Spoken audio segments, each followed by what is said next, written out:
Hello guys, നമ്മൾ ഇന്നൊരു വഴുതനങ്ങ ഫ്രൈ ആണ് ഉണ്ടാക്കാൻ പോകുന്നത്. അപ്പം നമുക്കതിനായിട്ട് ആദ്യമേ വേണ്ടത് കുറച്ച് മുളക് പൊടിയാണ്.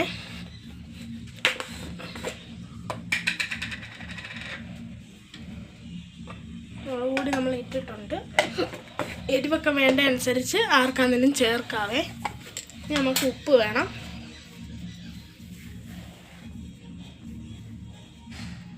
നമ്മൾ ചേർത്തിട്ടുണ്ട്. മുളക് പൊടി 1 ടീസ്പൂണാണ് ചേർത്തത്. ഉപ്പ് ഞാൻ കണക്ക് പറയുന്നില്ല, ഉപ്പ് എല്ലാവരുടെയും കണക്ക് ഒരു അളവായിരിക്കത്തില്ലല്ലോ. 1/4 ടീസ്പൂൺ മല്ലിപ്പൊടി,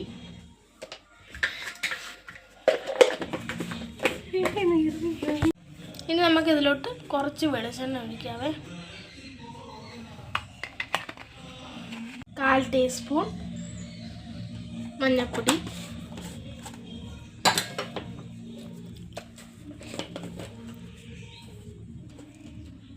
1/4 ടീസ്പൂൺ കുരുമുളക് പൊടി.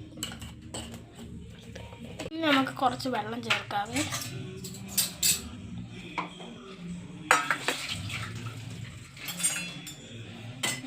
ഇത് ഞാൻ എൻ്റെ ഒരു റെസിപ്പിയാണ് ചെയ്യുന്നത്. പലവരും ഇത് ചെയ്ത് ഞാൻ കണ്ടിട്ടുണ്ട്.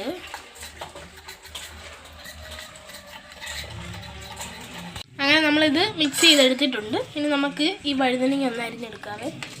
വട്ടത്തിലാണ് അരിയേണ്ടത്.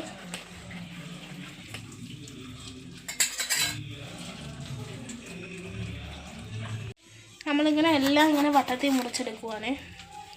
പുഴു ഉണ്ടോയെന്നല്ല എല്ലാവരും ശ്രദ്ധിക്കണം. ഇപ്പം എൻ്റെ അതിനകത്ത് ഞാനിതുവരെ കണ്ടില്ല. ഇത് നമുക്കൊന്ന് നന്നായിട്ട് കഴുകി എടുക്കാവേ. ഞാനിത് പുഴു ഉണ്ടോ ഇല്ലയോ എന്ന് അറിയാത്തത് കൊണ്ടാണ് ആദ്യമേ ഞാൻ കഴുകി എന്നിട്ട് ഒന്നുകൂടെ ഒന്ന് കഴുകിയതാണേ. ഇനി അഥവാ ഉണ്ടെങ്കിൽ പോകാനെ കൊണ്ടിട്ടേ. ഇത് അത്രയ്ക്ക് വിശ്വാസം ഇല്ലാത്തവർക്ക് കുറച്ച് ഉപ്പും മഞ്ഞൾപ്പൊടി ഇട്ട് വെള്ളത്തിൽ വെക്കാവേ. നമുക്കങ്ങനെ ഇട്ട് നോക്കാം. ഇനി നമുക്ക് നന്നായിട്ടൊന്ന് ഇളക്കി കൊടുക്കാവേ. അതിനെ ഒന്ന് കുറച്ച് നേരം ഒന്ന് അവിടെ കിടക്കട്ടെ. അപ്പം നല്ല ഒരുപാട് വൃത്തിയായിട്ട് കറക്റ്റ് ഒരുപാട് നേരം ഇടണം എന്നൊക്കെ ഉള്ളവർക്കാണെങ്കിൽ 5 മിനിറ്റ് ഇടാവേ.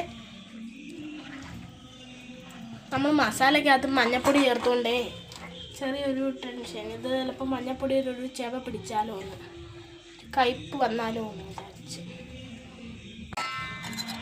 ഇപ്പം തന്നെ നന്നായിട്ട് ക്ലീൻ ആയിട്ടുണ്ട്, അഴുക്കെല്ലാം പോയിട്ടുണ്ട്. നമുക്കിനി ഇതിലോട്ടൊന്ന് മുക്കിയെടുക്കാവേ.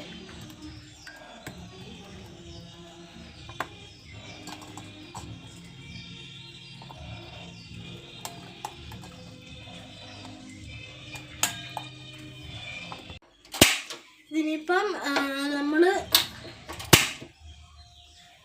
എണ്ണ മാത്രം ചേർക്കണം എന്നുള്ളവർക്ക് അങ്ങനെ ചേർക്കാവേ. ഇപ്പം ഞാൻ കുറച്ച് എണ്ണയും കുറച്ച് വെള്ളം കൂടാണ് ചേർത്തത്. അല്ല വെള്ളം മാത്രം ചേർക്കണം എന്നുള്ളവർക്ക് വെള്ളം മാത്രം ചേർക്കാം, അല്ലെങ്കിൽ എണ്ണ മാത്രം ചേർക്കണം എന്നുള്ളവർക്ക് ചേർക്കാം. അല്ലാതെ എണ്ണ കണക്ക് ചേർത്താലും നല്ലതായിരിക്കും.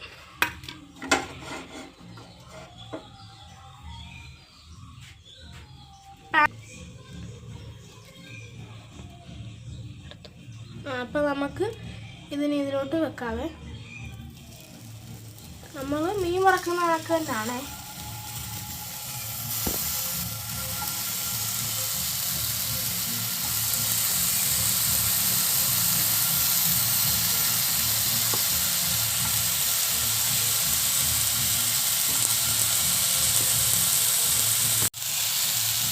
ഇതിങ്ങനെ പറക്കി വെച്ച് കൊടുക്കാവേ.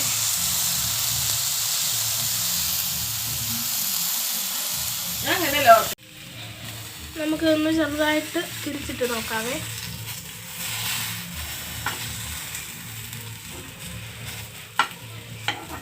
ഇത് ഇച്ചിരി കൂടെ വലിയ വഴുതനങ്ങയാണെങ്കിൽ നല്ലതായിരിക്കുമേ. നമ്മുടെ ഇതിപ്പോൾ ചെറുതായിരുന്നു. അത് നമ്മൾ കടയിൽ നിന്ന് ഇതിനായിട്ട് വഴുതനങ്ങ വാങ്ങിക്കുവാണെങ്കിൽ വലിയ വഴുതനങ്ങ നോക്കി വാങ്ങിക്കണേ. നമ്മൾ ആദ്യമേ ഒന്ന് നിരത്തി വെച്ച് 2 സൈഡും വാടി കഴിയുമ്പോൾ നമുക്കിങ്ങനെ ഒന്ന് തോരനിളക്കുന്ന കണക്ക് ചട്ടിയിൽ വെച്ചാൽ നമ്മൾ ഇളക്കി കൊടുക്കാവേ. ഇപ്പം നന്നായിട്ട് വഴണ്ടിട്ടുണ്ട്. നമുക്കിനി അതുകൊണ്ട് ഒരു വാടിയിട്ടുണ്ട്. അതുകൊണ്ട് നമുക്കിനി ഇങ്ങനെ ഇളക്കി കൊടുക്കാവേ. നമ്മളിതിൻ്റെ മണ്ടയ്ക്ക് ബാക്കി വന്ന മസാല ഒഴിച്ചിട്ടുണ്ട്. അപ്പോൾ അതൊന്ന് നന്നായിട്ട് പിടിക്കുന്ന വരെ നമുക്കൊന്ന് ഇളക്കാവേ. ഇളക്കി അതൊന്ന് പിടിച്ചു കഴിഞ്ഞാൽ നമുക്ക് അന്നേരം മാറ്റാം, കോരാതെ. അത് നന്നായിട്ട് വെന്തിട്ടുണ്ട്. നമുക്കിനി ഗ്യാസ് ഓഫ് ചെയ്യാം. നമുക്ക് ഇതൊന്ന് കോരിയെടുക്കാവേ. നമ്മൾ എന്നിട്ട് ഈ പ്ലേറ്റിലോട്ടാണ് കോരുന്നത്.